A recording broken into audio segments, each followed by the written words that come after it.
لەشکری عێراق لە خۆ ئامادەکردندا بۆ ئازادکردنی مووسڵ و دەوڵەتی ئیسلامیش بەردەوامە لە هێرشەکانی. ئایا ڕاستە کۆمەڵگای نێونەتەوەی قوربانیەکانی دەستی دەوڵەتی ئیسلامیان لەبیر کردووە؟ هێشتاش هەوڵەکان بەردەوامن تا پێیەدا بەشداری و توێژەکانی ژنێڤ بێ.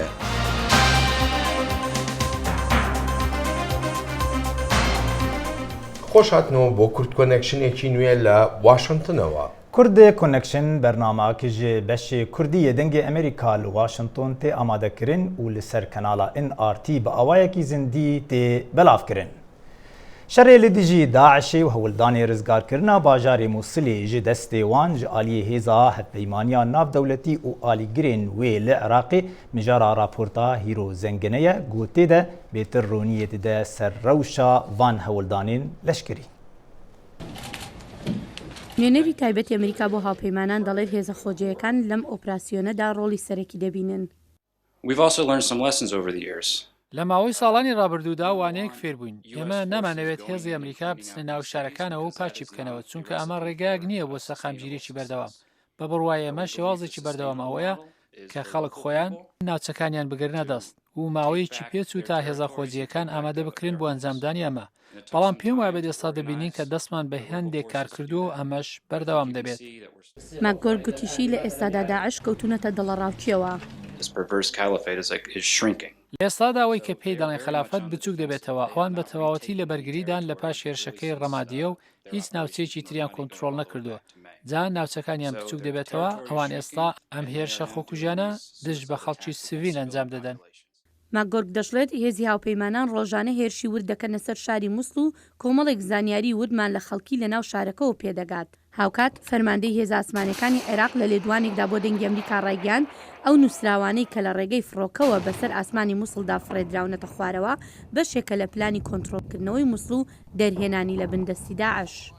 هەر شێوێک بە نامانەوێت خەچی يعني مدني سيفل يعني خسارة بديم بوي طبعا لو بارك كان دور كونه هو يعني هو هدف الرئيسي مال او برنامه بفروق الاسمان ونام كان مفردا هاوکات هێزی یاسایشی عێراق ڕایانگەیاندووە دەست دەکەنەوە بە ئۆپراسیۆنێک بۆ کۆنتترۆلکردنەوەی شارۆچکەی ڕوتبە لە پارێزگایانبار کە ناوچەکانی دەوڵەتی ئیسلامی بە سنوورەکانی ئوردون و سووریاوە دەبەستێتەوە.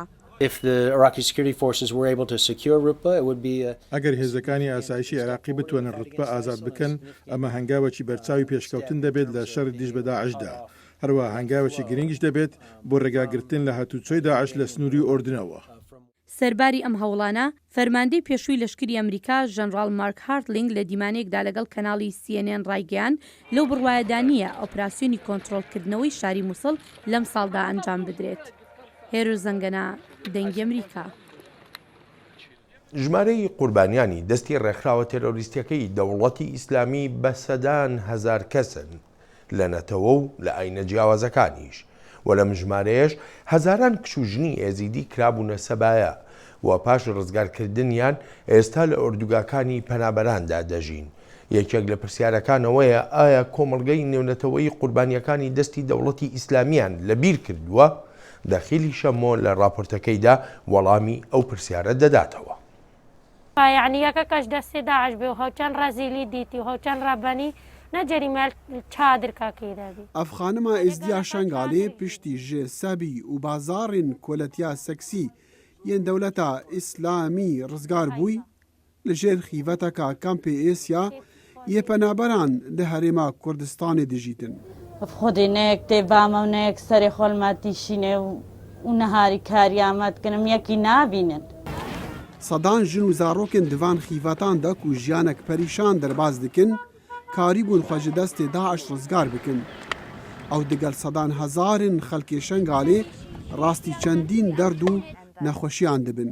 For many of these women and girls, their minds Piraniya van kiçan rewşewaniya derûnî hêç li ser wan serhatiya ye. Piştî seredana kampên penaberan vê lêkolera rêxistiya çavdiriya mafê mirovan raportek weşand û pisyar dike. Çima cîhanê qurbaniyên koletiya seksiyên داعشê jî bîrkirine? Xwedê nisam yekî tiştekî ji me re nekiriye hîç kes û zarvê xwe hatîne. Gazin da van xanimên bêguneh gihaya guhê karbidestên cihê biryaran li welat û rêxistiyên nêfneteweyî. Wezareta Derveya Emerîkî ڤی وێنەی مەزنتر دەبینە. It is one of the most painful and difficult problems that we face.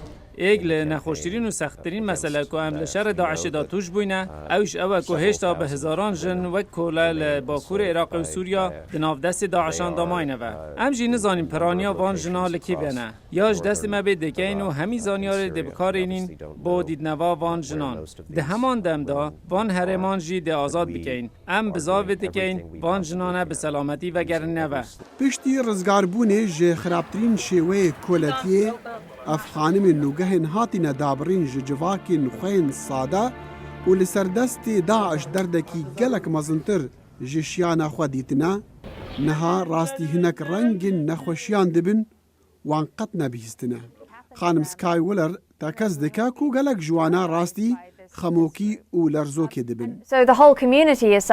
باندور لسر همی جواته هبویا تایبتی لسر جنو کچان جبر که هاد بون رواندن و گرتن جعالی دا عشاوه لهر وسا کاریگریه که مازن و خراب هبویا لسر راو شوانی درونی وکی توشی قلقیه و دلتنگیه بوینه. دزگهن ساغلمیه و ریخستین مروانی لحریمه شیانا چاره سرکرنا وان رنگ نخوشیان نینه. حکومت هرما بادن وورتنبرگ یا آلمانیا دست پیش خریک هبو و 100 میلیون دلار ترخان کرن جبو برنامه 2 سالی بو چاره سرکرنا هزار جنو زاروکن جوان دردان دنالن لی چاوین هزارین دوی دردسریه دا لامریکایا اندامه که کنگرس امریکی کو ننراتیا مزنترین جواکا ازدیان دکه لویلات اخواه نبراسکا گوت تراجیدی بردوامه و دوی او برپرسیاریا تکرای جهانی با. One of the other reasons for doing the genocide resolution. یک جهوکارن دنن پسند کرنا بریارا جنوساید کشرمزار کرنا بیدنگی و نکسانی بشکینن. کاراساتن زور لجهان هنه کمروف لبرانبر تشتن لروجهلات دبن ایدی پیراتی. افجی دمک دوی ام سپاسداری انجمن نوی نران بن که هلوستک ورگرت لبرانبر اف کاراساتا بردوام. بده برچاوان که کسو کارن تا خوشکودایی کن تا بیر رواندن و کولیان زیدگاوی سکسی بوان ببن. دجواره بیتگی هشتن لأوهین بردوامه. پریشانیا وان خانمان نتنی در دیوان دیتیا و چاوری کرنا آلیکاریان دا چاره سر ببن لی او دخما کسوکارن خودنا که هشتا دست داعش دنو هر او بتنی دزانن که خوشتوین وان چه درد و ایشان دبینن. داخل شمو دنگی امریکا. ڕۆژی هەینی لە دەمی ڕووماڵکردنیەکدا لە بەردەم مزگەوتی بەهەشت لە شاری سلێمانی کارمەندێکی ئاسایش هێرش دەکاتە سەر ژیار محەممەد پەیامنێری دەنگی ئەمریکا. دواتر دەستگای ئاسایشی پارێزگای سلێمانی لە ڕاگەیانێکدا داوای لێبوردن لە دەنگی ئەمریکا و پەیامنێرەکەشی دەکات. هێرشکردنە سەر ڕۆژنامەوانان تەوەری سەرەکی ئەم دیمانەیەمان دەبێ لەگەڵ ڕۆژ عەلیزاڵە نووسەر و ڕۆژنامەوان کاگڕۆژ زۆر سپاس بۆ ئامادەبوونت. بەڕای جەنابێ داواکردنی لێبوردنێک بەو شێوەیە کە دەستگای ئاسایشی لە سلێمانی کردوێتی ئەکرێ وەکو سەرەتایەک هەر هیچ نەبێ بۆ سنووردارکردنی ئەو پێشکاریانی بەرامبەر بە ڕۆژنامەوانان دەکرێت لی بڕوانی؟ بەڵێ و نەخێر لە هەمان کاتە دەکرێت چونکە بتوێنێتەوە سەرەتایەکە کە پێشینەیەک دروستەکە بۆی کە دەستگاکانی تر بە هەمان هەنگاو بنێن بەڵام لە هەمان کاتە لەبەرۆ شتێکی سنترالی نیە لە حکوومەت و ناوتە دەستگایەکی تایبەت بە شارێکی تایبەت ئەو هەنگاوی هاویشتووە ئەنجەکەی دەستخۆشیە زۆرم پێخۆش بوو کە ئاگام کە بیستم داوای لێبوردنیان لێ کردو و کاردانەوەیان بەرامبەر بە کارمەندێکی خۆیان کردووە بەڵام لە هەمان کاتە شتێک نییە کە لە با بڵێن لەسەر ئاستی حکوومەت بێت. لەگەڵەوەی زۆرێک لە ڕێکخراوە نێونەتەوە یەکان لە راپۆرتەکانیاندا ینی باس لەم جۆرە پێشێلکاریانە دەکەن بەرامبەر بە چالاکوانان بەرامبەر بە ڕۆژنامەوانان بەڵام تا ئێستا هەنگاوێکی ئەرێنی نەنراوە بۆ هەر هیچ نەبێکەمکردنەوەی ئەم دیاردەی پێشێلکاریە بۆ لە هەرێمی کوردستان هەنگاو من دەڵێم نراوە لە ڕووی یاساییەوە بۆ نمونە یاسا دەرچوو یاسای 35 ساڵی 2007 و کۆمەڵ شترکراوە کە بەرامبەرەوەی لە ڕووی یاسایەوە بۆ ئەوەی کە مەودای ڕۆژنامەوانان تۆزێک فراوانتر بکرێت بەڵام لە ڕووی سیاسیەوە لەگەڵتان هاوڕام کە شتێکی هیچ لەو شێوەیە نەکراوە لە هەرێمی کوردستان ئەو با بڵێن ئەو ویستە نیە لەلایەن باڵێن بەڕێوەبەرانی حکوومەت و کارمەندانی حکوومەت و مەسوول و سیاسەکانی نیە و چونکە دوجار زۆر لە هەرێمی کوردستان گەندەڵی بە ڕێژەیەکە کە پێشەلکردنی یاسا زۆر بەرفرەیە لەبەر هەندێک ئەگەر هەنگاوێکی لەو شێوەیە بنن ئەگەر ئەوە هەیە کە خۆیان ڕوبڕووی جۆرێک باڵێن بەرپرسیارەتی بنەوە بەرامبەر بە ڕۆژنامەنووسان لەبەرەوە ئەو ویستە لای کاربەدەستان و دەسەڵاتدارانی هەرێمی کوردستان نیە بە بۆ چۆنی کاک زۆر جارێمەوەمان بەرجۆ دەکەوێت یاریکە پێویستە خولی تایبەت بە تایبەتی بۆ کارمەندانی هێزە ئاسایشیەکان جا ئایزی ئاسایشە پۆلیسە لەشکرە یاری ئەوانەی کە پەیوەندیان بە جێبەجێکردنی یاساوایە پێویستە کە خولی تایبەتیان بۆ بکرێتەوە بۆ تێگەیشتن لە پرەنسیپەکانی مافەکانی مرۆڤ گرنگی ئەم خولانە چی دەبێ و چۆنە بە تاکید زۆر گرنگە و ئەو کەیسەی ژیارخان ژیار محەممەدی باڵین پایانێری دەنگی ئەمریکا ئەوە دەردەخات کە لە نێوان کارمەندان و دەستگاکانە تێگەشتێکی دروست نییە لەبەرەوەیە کە کارمەندێک دێت پێشلکاریەک دەکات بەڵام دەستگاکەی لەگەڵ هاوڕانیە یعنی لێرە تۆ لە زۆربەی زۆری وڵاتانی کە دەستگا و موسسە هەیە کاتێک کە یەکێکی سەربازی یەکێکی پۆلیس دەچێتە شوێنێک پێشوەخت بریفینیان هەوەی کە قسانیاری نوێیانە دەنێت تۆ لە فلاشن بەڵام لە کەیسی ژیارە دەبینی گروپێک کە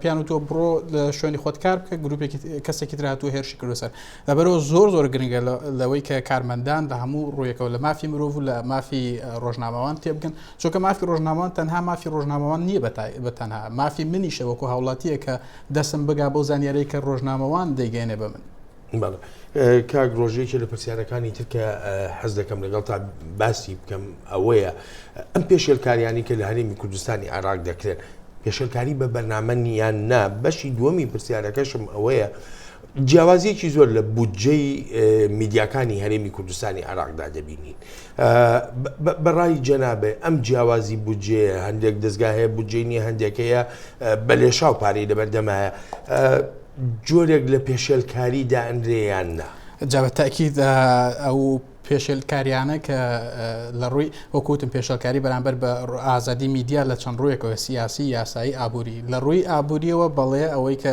دەستگایەک یان پارتێکی تایبەت یان باڵێن بودجەیەکی تایبەت بۆ دەستگایەک دابینەکات واکە کە ئەو دەستگایە باڵێن ئاکسسی یان باڵێن دەستی زیاتر بە زانیاری بگا پایانێری زیاتری هەبێت لەو ڕۆ بەڵام ئایا کە بە بەرنمەیە یان نات لە هەرێمی کوردستان ناڵێم کە بە بەرنامە وەکو بوون لە وڵاتێکی تر ئەگەر تۆ قسە بەسەرۆ بکەی یان شتێک بکەی باڵێن دەوڵەت یاسایەکی کە ڕۆژنامەوان دادگای بکات لە هەرێمی کوردستان ئەمە نیە بەڵام بە بەرنامەی بوونی پێشەلکارێک ئەوەیە کە کاتێک کە پێشەلکاریەک دەکرێت بەرامبەر بە ڕۆژنامە نووسێک ئیجراعاتی پێویست ناگرێتە بەر و هەروەها لە ڕۆ ئابوووریەکەەوە بە تاکید بە بەرنامە ئەو جیاوازی ئەو پێشەلکاریە بەرامبەر بە ئازادی باڵێ بەرامبەر بە ڕۆژنامەوان و بەرامبەر بە دەستگا میدیایەکان هەیە کاک ڕۆژ زۆر سپاسە دەکەم بۆ ئامادەبوون لە بەرنامەی ئەمڕۆی کورد کۆنێکشن زۆر سپاس.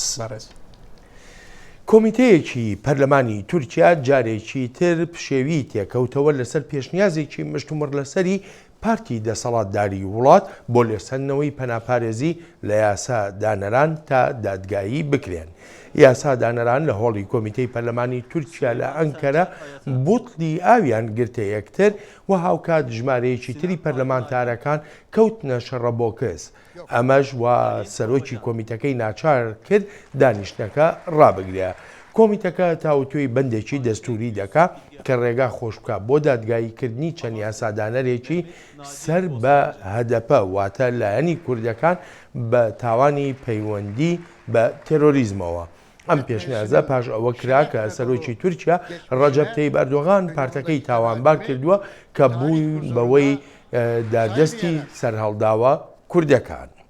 هاوکات عێراق کەوتۆتە ناو توندوتیژێکی زۆر و خوێن ڕشتنێکی زۆرتریشەوە. خوێندکارانی زانکۆ لە بەغدا لە ڕەوشی شەردا دەژین و بەڵام لەگەڵ ئەمەشدا وەک هەرێسخەندان لەم راپۆرتەدا باسی دەکا قوتابیانی زانکۆ سەنگی دەخەنە سەر ئایندەیان و سەر هاوڕێکانیان و بایەخێکی باشیش بە تۆڕەکانی سۆشیال میدیا دەدەن و هەروەهاش بە خۆشەویستی. پڕانیە وان خوندکاران زارۆک بوون دەمێ سەربازن ئەمریکی لە ساڵە 2003 هاتینە عێراقدا. لەوی دەمیڤە ژیانەوان کەسان بە توندوتیژیە و بۆمبەیەن دژبەریە پێکهاتیان و نەها بە هوڤیتیا دەولەتە ئیسلامی و هاتیە نیشان کرن. خوێندکارێ ئەندازیارێ مێکانیک حەمید موافق تێناگەهی چما کەسێک دخوازە بەشداریە دەولەتە ئیسلامی ببە. Ez nizanim belkû pereyan didin wan lê ez tê nagem ji bo çê kesek dixwaze xwe bipeqîne û kesekî dî bikuje. Ez nizanim û ez piştrast im eger hikûmet wê bersivê bizane dikare çareyekê lê bike. Lê ez nizanim. بۆمبا مازن لە جهەکی هەژار لە ڕۆژهەلاتە بەغدایە تەقیەوە دەمێ خوندکار لەڤەر ڕۆنیشت بوون ji بۆ تەستên dawiyên vê salê. Kesê ji wan cihê xwe nehêlan, wan xemên din hene. Li gel saytereyên leşkerî û dîwarên dijî teqînan li dor sûra zanîngehê, xwendkar dibêjin jiyana Bexdayê wek ya bajarên din e. Ew di gel hevalan diçin xwaringehan, çayxaneyan, firûjgehan û gelek demî li ser telefonên xwe diborînin. Jiyan ji bo xwendkara mezintre ji şerî. Ew dibêjin digel vî şerî jî ew dikarin jiyaneka normal berdewam bikin. Piraniya Iraqîya hez dikin wek van xwendkaran bîr bikin, lê eger ew bikarin. Herêz xendan, dengê Amerîka.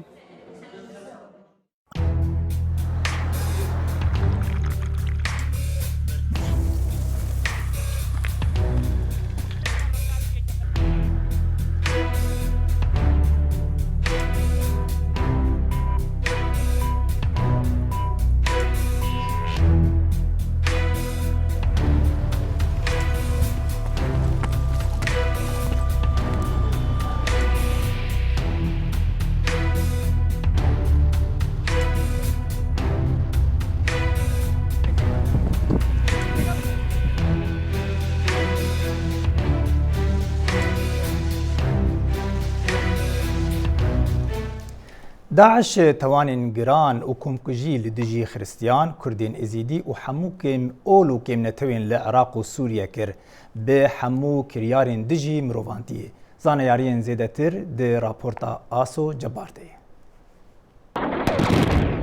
داعش تەنها هێزێکی تیرۆریستی ئاسایی نییە بەڵکو تاکە هێزێکی تیرۆریستی ترسناک بووە کە توانای ڕەشەکوژی کۆمەلگا ئاینیەکانی دیکە و کەمایەتێنەتەوەی و کولتوریەکانی هەبووە هە لە ئیزیدیەکانەوە تا بەرپاکردنی ڕەشەکوژی دژی تەواوی هاوڵاتیان لە عێراق و سووریا بەڵام ئەنجامدانی ڕەشەکوژی دژی کریستیانەکانی عێراق جێ لێکۆڵینەوە و وردبوونەوەی زیاترە ئۆلیڤیا ئینۆس توێژەرەوە لە ناوەندی لێکۆڵینەوەی ئاسیا لە هێریتیج فاوندیشن دەڵێت دەبێ هەڵوێستی بەهێزترمان هەبێت. بە دوو شێواز دەتوانین ئەنجامدەرانی ئەو کردەوەیە سەزا بدەین بە بەشداریکردنی وەزارەتی خەزێنەی ئەمریکا بە دانانی گەمارۆ لەسەر تاوانباران دووهەم دەتوانین کۆمەک و یارمەتی پەنابەران بەکاربهێنین و بایخی زیاتر بدەین بە قوربانیانی جەنوساید لەوانە ئێزیدی کریستیان و شیعەکان لەبەرەوەی زیاتر ئەوان لە بەردەم هەڕەشەدان. بە پێی تێڕوانینی مەترانی کڵێسای کاسۆلیکەکانی بەغدا ماتران دۆگلاس ئەلبازی کریستیانەکان قۆناغ بە قۆناغ کۆمەڵکوش کراون ئەگەر ئەم جینۆسایدا بەردەوام بێت و ڕێپێنەگیرێت پێشبینی نەهامەتی زیاتر دەکات. ئێمە دەمانەوێت پارێزگاری لە خەڵکانی خۆمان بکەین بۆ ئەوەی جارێکی دیکە ئەمە ڕوونەداتەوە بەبێ ئەم ڕاگەیاندنە گڵۆپی سەوز هەڵدەکەین بۆ ئەوەی جارێکی دیکە ئەمە ڕووبداتەوە و بەردەوام بێت نەوەک تەنها بەرامبەر کریستیانەکان بەڵکو بەرامبەر کەمایەتەکانی دیکەش لەبەر ئەوەی ڕۆژ لە دوای ڕۆژ توانای حکومەت لاواز دەبێت. ئایا ئەم تاوانە گەورانە دەرحەق بە کریستیانەکان و ئیزیدیەکان و کەمایەتی ئاینیەکان بەس نین بۆ ئەوەی هەڵوێستێکی جیهانی بەهێزتر بەرپا بکرێت دژی تیرۆر و کۆمەڵکوژی؟ بە دڵنیاییەوە وڵاتە یەکگرتوەکانی ئەمریکا بێدەنگ نابێت بەرامبەر ئەم کێشانە بەتەنیا بە جەنوساید ناساندنی بەز نییە بۆ ئەوەی بە داعش بڵین جەنوسایدی ئەنجام داوە بەڵکو پێویستە پەیامەکی ئاشکراش بنێرین پێویستە ئەمریکا ڕێوشوێنی یاسایی بگرێتە بەر و هەروەها کردەوەی سەربازیش گرنگە بۆ لەناوبردنی داعش. هەرێمی کوردستان بۆ بەناوچەیەکی ئارام و پڕ ئاشتەوایی بۆ سەرجەم پێکاتە ئاینی و کەمایەتیانەتەوەی و کولتوریەکان و ئازادانە دەتوانن سروتە ئاینی و کولتوریەکانی خۆیان ئەنجام بدەن. لەبەرەوەی کوردستان هەروەک کریستیانەکان ئەم دژواریانیان چەشتووە کوردەکان کیمەبارانی هەڵەبجە و چەوسانەوەیان بینیوە ئێمە و کوردەکان هاو ئازارین کوردستان دەیەوێت نمونەیەکی هاوچەرخ بێت بۆ پێکەوە ژیانی هەمە چەشنی لایەنەکان و ئاین و کولتورەکان ئاواتە خواز بووم کە لە عێراقدا وەک تاکە یەک نیشتیمان بژیاینایە بۆچی خەڵکی ئێمە ئێستا لە کوردستانن لەبەر ئەوەی تاکە چارەسەرێکی نمونەییە ئەگەر کوردستان نەبوایە من و تۆ نەمان دەتوانی ئەم چاو پێکەوتنە بکەین لەبەر ئەوەی ئێمە لە ناوچوو بووین و کوردستان قیبلەی پێکەوە ژیانە. لە کاتێکدا هەرێمی کوردستان سەرباری قەیرانە ئابوووریەکانی زیاد لە 2 ملیۆن ئاوارە لە ساڵی 2014 تا ئێستا ڕویان کردوتە هەرێمەکە و هاوکات کریستیان و زۆرێک لە کەمایەتی ئاینیەکانی دیکەش هەرێمی کوردستان بە ماڵی دووەمی خۆیان دەزانن، بەڵام تا جەنگ و کۆمەڵکوژی و نەهامەتیەکان بەردەوام بن ڕوبەرەکانی پێکەوە ژیان و ئاشتی تەسک دەبنەوە. ئاسۆ جەبار، دەنگی ئەمریکا. هێزا سووریا دێموکرات و ئالیکارên wê yê hevpeymaniya nav dewletî hewl didin got operasyoneke mezin berfireh li Bakurê Sûriye lê darxînin li dijî Daişê da got hin bajarok û bajarên Bakurê Sûriye rizgar bikin lê hîn diyar nebûye got bajarê Reqa be yan bajarê min bicê di vê operasyonê de be. Her wisa jî fermandarê Hêza Sûriya Demokrat geştina hin leşker û şêwirmendê Emerîkî tevî çekê wan herêmên Kurdî li Bakurê Sûriye tekes kirin ji bo dana alîkariya ji şervanê Hêza Sûriya Demokrat û perwerdehiya wan di şerê li dijî Daişê. Tevî hewildanên navdewletî ji bo çareserkirina qîrana Sûriye lê hîna jî nakokî di nav opozisyona Sûrî berdewam dibe got yek ji wan nerazîbûna opozisyona Sûriye ji bo amadekirina rêveberiya Xweseriya Demokrat di navê Kombûnê Cinêvê de. Zaneyariyên zêdetir di raporta Salih Demîcerdeyê. îro li Viyana hewlên dîplomat û wezîrên derveyên welatên mezinên cîhanê berdewam in ji bo dîtina çareseriyekê ji rewşa aloza Sûriyê re wekû amadekarî ji bo gereka dina axaftinên pêşbîn lê Cinêvê. Ev hewltên di demekê de ku şerê berdewam li Bakurê Helebê di navbera gelek aliyên dijber de rewşa mirovahî li wir careke din têk bir û dawî li agirbesta lawaz anî. Dirêjkirina dema agirbesta heyî li Helebê û derdora wê di van kombûnan de îro bihêz amade ye. لێ گۆر وەزیرê derveyê Almanya.